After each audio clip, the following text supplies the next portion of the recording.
ทั้งคลิปทั้งภาพนะครับ นี่คือเป็นภาพบรรยากาศครีเอเตอร์เพิ่นนั่งสมาธิได้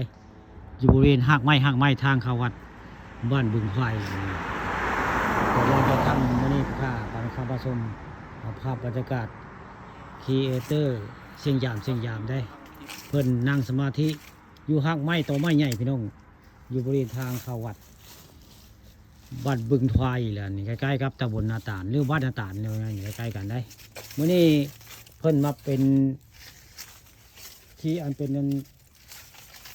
ชายแบกก็แม่นไว้ไงชายแบกก็แม่นนี่เพิ่นนั่งสมาธิให้ผู้ข้านี่ละผู้ข้านี่เป็นลุงเพิ่นได้นี่หลานชายหลานชาย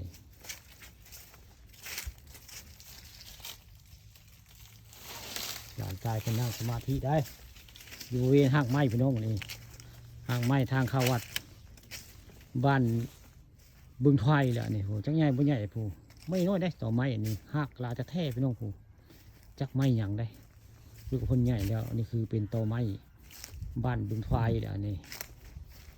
ข้ามาเปกเวกแนวได้หมดนี่พาเบิ่งพามาชมต้นตอหากไม้อยู่บริเวณทางเข้าวัดบ้านบึงไฟเลยโตก็ใหญ่ได้ผู้โตใหญ่ได้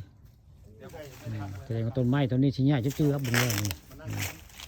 ตอนแรกก็ทำนี่ก็เลยเอาภาพบรรยากาศในทางเข้าวัดตรงไฟ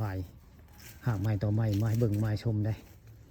นี่หลานชายกะมาทำการได้ทีมงาน3 คนพี่น้อง3 คนไปใช้กับไปทำการช่วงนึงไปทำได้ไปทำพาพึ่งในตอนนึงวันนี้มาบริเวณ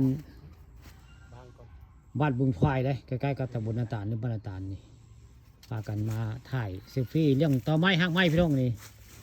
หากไม้ได้เป็นศิลปะก็แม่นตั้งขึ้นคักๆกับสีคักได้นี่เอาเงาตั้งแล้วก็เอาหักขึ้น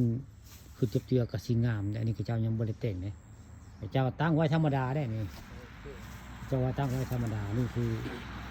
เป็นบริเวณหากไม้ทางเข้าวัดบ้านบุตรไทย